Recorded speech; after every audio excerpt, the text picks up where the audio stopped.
తెలంగాణలో ఒక పెద్ద ప్రాజెక్ట్ వచ్చింది. నిర్వాసితులకు పునరావాసం పేరుతో వేరు ప్రదేశానికి తరలించారు. అక్కడ ఆ తర్వాత అసలు సమస్య ప్రారంభమైంది. సరైన ఇళ్లు లేకుండా, కనీస సౌకర్యాలు లేకుండా బాధితులు కష్టాలు పడుతున్నారు. మరి ఆ నిర్వాసితులు ఇప్పుడేమంటున్నారు?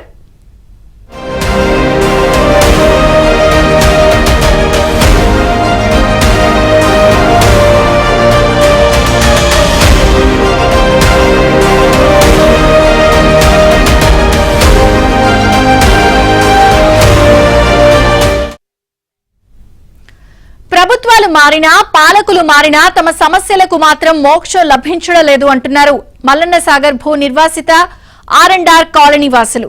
వారి కోసం నిర్మించిన R&R కాలనీలో సమస్యలు తిష్టవేసి నిర్వాసిత ప్రజలను ఏళ్లుగా వేధిస్తున్నాయి. సమస్యల పరిష్కారం కోసం ఎన్నిసార్లు అధికారులకు విన్నవించినా పట్టించుకున్న పాపాన పోవడలేదు.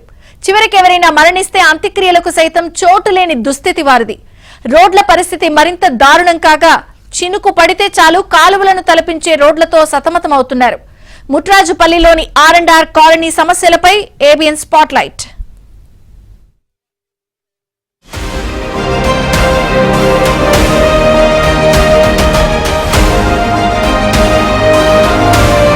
మల్లన్న సాగర్ భూ నిర్వాసితుల కోసం నిర్మించిన R&R కాలనీ దేశంలో మరెక్కడా లేదని చెప్పారు.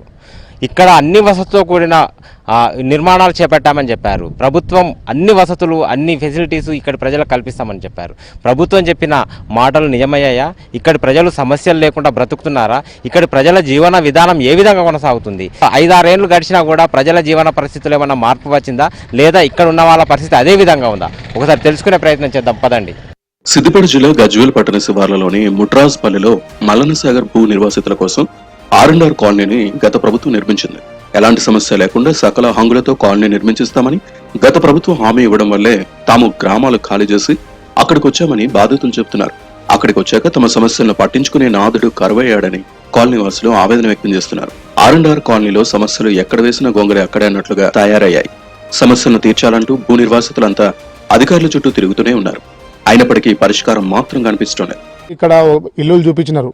ఆ ఇల్లు కూడా ఎలాంటి ఇక్కడ ఫెసిలిటీస్ లేవు. ఇక్కడ నాణ్యత లేదు, ఫెసిలిటీస్ లేదు. అది వర్షం పడితే లోపలికి వెళ్ళి మొత్తం నీళ్లు వాటర్ కిందకి వచ్చేస్తున్నాయి ఇళ్ళ. ప్లస్ డ్రైనేజ్ ప్రాబ్లం ఉన్నది.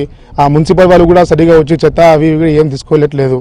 అది కాకుండా ఇప్పుడు 18 ప్లేస్ వాళ్ళకు 250 స్క్వేర్ యార్డ్స్ ప్లాట్ ఇస్తా అని అప్పుడు మాకు కలెక్టర్ గారు ఒక అలాట్మెంట్ లెటర్ చూపించినారు. అది దాదాపు ఆ లెటర్ ఇచ్చేసి మాకు 5-6 ఇయర్స్ అయిపోయింది. ఆ లెటర్ తీసుకొని ఇంట్లో పెట్టుకుంటున్నాం తప్ప మాకు పొజిషన్ ఇంతవరకు చూపెట్టలేదు. అది కూడా దాదాపు ఒక 20 సార్లు సార్ మేము 20 సార్లు పోయి ఆ రిప్రజెంటేషన్ ఇచ్చినాము. ఆ లెటర్ కూడా చూపించినాము. ప్లస్ బై పోస్ట్ నుంచి కూడా లెటర్స్ కలెక్టర్ ఆఫీస్ కూడా పంపించినాము. సీఎం సార్ కూడా పంపించినాము. ఇంతవరకు అది కూడా ఎలాంటి రెస్పాన్స్ లేదు. మల్లన్న సాగర్ నిర్వాసిత గ్రామాలైన సిద్దిపేట జిల్లాలోని తొగుట, కొండపాక మండలాల్లోని వేముల ఘాట్, ఏటిగడ్డ, కిస్టాపూర్, పల్లెపహాడ్, ఎర్రవల్లి, సింగారం, బ్రహ్మణ, బంజేరుపల్లి, లక్ష్మపూర్, రాంపూర్ గ్రామాల ప్రజలను గజ్వేల్, ప్రజ్ఞాపూర్ మున్సిపాలిటీ పరిధిలోని సంగాపూర్, ముట్రాజ్పల్లి గ్రామాల పరిధిలో ఏర్పాటు చేసిన పునరావాస కాలనీకి తరలించిన విషయం తెలిసిందే. సర్కారు పంతం నెరవేరినా నిర్వాసితుల సమస్యలు మాత్రం తీరడం లేదు. భూ నిర్వాసిత కాలనీలో పూర్తి స్థాయి పనులు చేపట్టకపోవడం, చేసిన పనుల్లో నాణ్యత లోపించడంతో ఇబ్బందులు ఏర్పడుతున్నాయి. వర్షం వస్తే గోడలు పూర్తిగా నీరు పట్టడం, పూర్తి స్థాయిలో మురుగునీటి కాలువలు, రోడ్లు ఏర్పాటు కాకపోవడంతో ప్రజలు అవస్థలు పడుతున్నారు.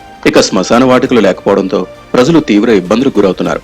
గతంలో బ్రాహ్మణ బంజేరుపల్లికి చెందిన ముస్లిం మహిళ మృతి చెందితే గ్రామ సర్పంచ్ సంగాపూర్ గ్రామస్తులతో మాట్లాడి మృతదేహాన్ని ఖననం చేయాల్సిన పరిస్థితి వచ్చింది.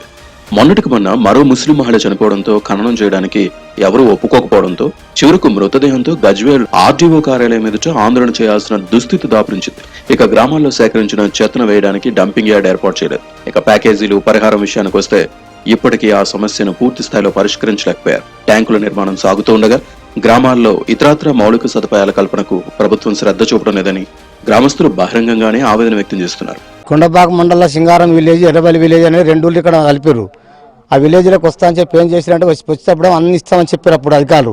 వీళ్ళకి వచ్చినాక ఏం చెప్తారు, కలెక్టర్ ఆఫీస్కో, RD ఆఫీస్కో, ఏ ఆఫీస్కో మాకు తిప్పలు పెడతారు. 240 మంది 245 మంది వచ్చారు ఇప్పటికి. ఎర్రవల్లికి వచ్చినాక బొందల కాడ చూస్తే జాడేసిన బొందలు అన్ని ఉన్నాయి. ఇప్పుడు వేసుద్దామని పోయి బొంద మీద బొంద కాలిన దగ్గర కాలు చేస్తూ నూకుంటా కాలిస్తారు. ఏ చూపిస్తాం అలా చూపిస్తామంటే ఇది వరకు చూపిస్తలేరు. అందుకే చచ్చిపోతారు మంది మొత్తం. అందుకే చచ్చిపోతుంది చాలా మంది. అక్కడ మాకు దగ్గరనే ఉండే శ్మశాన వాటిక చేసుకున్నాం. కానీ ఊర్లో ఈడ మాత్రం ఏది లేదు, తీసిందంటున్నా తీసుడు, తవ్విందంటున్నా తవ్వుడు అన్నట్టు ఉన్నాయి, అందులో కూడా ఉన్నాయి. దానికి కూడా ఇప్పుడు మా అమ్మకు కూడా ప్యాకేజ్ రాలేదు, వస్తాయనే గుండె దడతో చనిపోయింది ఆమె. అట్టాటి వరకు కథ కాకుండా ఇంకా ఇతరులు కూడా చాలా మంది అట్టాటి ఆటకు పోయారు.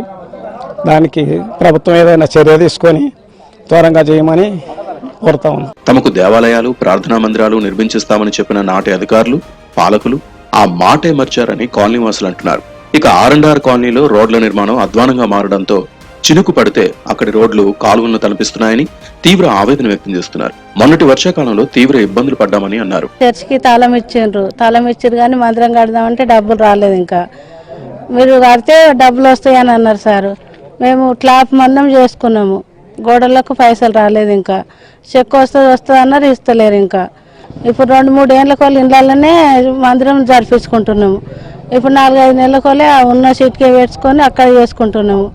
సామాన్ ఎత్తుకొచ్చుడు అవుతుంది. ఇంతవరకు అయితే ఇక్కడ గుడి అనేది నిర్మాణం జరగలేదు. అక్కడ నుంచి గుడి తెచ్చుకునేటప్పుడు అక్కడ యజ్ఞాలు అవి ఇవి యాగాలు చేసి తీసుకొచ్చినాము. గుడి టెంపరీగా ఇక్కడ పెట్టినాం. దాన్ని నిర్మించడానికి వాళ్ళు వీళ్ళు చందా చేసి మరి తెచ్చుకున్నాం, కానీ గుడి నిర్మాణం అనేది జరగలేదు. అది పెండింగ్లో ఉండింది. అమౌంట్ అనేది అట్లే ఉంది. దాంతోపాటుగా ఒక 80% అన్ని పనులు అయిపోయినాయి, కానీ ఒక 20% పనులు అట్లే మిగిలిపోయినాయి.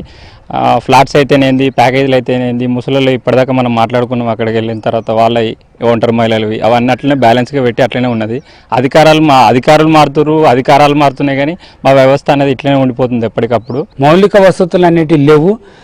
కొంతమందికి 18+ వాళ్ళకి ఇచ్చారు ప్లాట్లు, అలానేమో డ్రైనేజ్ లేదు, కరెంటు లేదు, ప్లస్ ఏమన్నది నల్లా సౌకర్యాలు కల్పించలేదు. ఒంటరి మహిళలకు అనేది ప్యాకేజీ రాలేదు. ఇక్కడ కబ్రస్థాన్ అనేది లేదు. మరియు ఇంకా ఏమంటే వైకుంఠ ధామాలు లేవు. 12 గ్రామాలకు సంబంధించిన జనాలు అస్తవ్యస్తాలు పడుతున్నారు.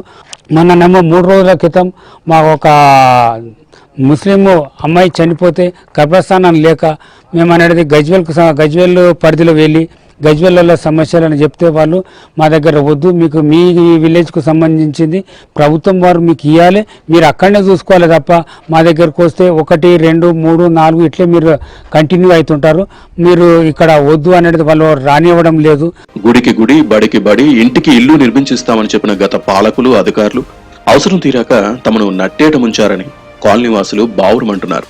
ప్రభుత్వాలు మారినా, పాలకులు మారినా తమ జీవితాల్లో మాత్రం మార్పు రావడం లేదంటూ ఆవేదన వ్యక్తం చేస్తున్నారు. పాలకుల మాటలు నీటి మూటలుగా మారిన పరిస్థితి కనిపిస్తుంది.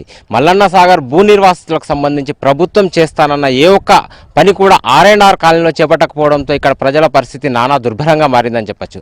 ప్రధానంగా గుడికి గుడి, బడికి బడి, శ్మశానానికి శ్మశానం కేటాయిస్తామని చెప్పిన ప్రభుత్వం ఆ మాటలు విస్మరించడంతో చనిపోతే బొందపెట్టలేని పరిస్థితి కూడా ఈ కాలనీలో నెలకొన్నది. వందలాది కుటుంబాలు ఇక్కడ నివసిస్తున్నప్పటికీ కనీస సౌకర్యాలు కల్పించకపోవడంతో ఇక్కడ ప్రజల పరిస్థితి దుర్భరంగా మారిందని చెప్పొచ్చు. వీడియో జర్నలిస్ట్ గిరితో సుభాష్ ఏబియన్, ఆంధ్రజ్యోతి, సిద్దిపేట.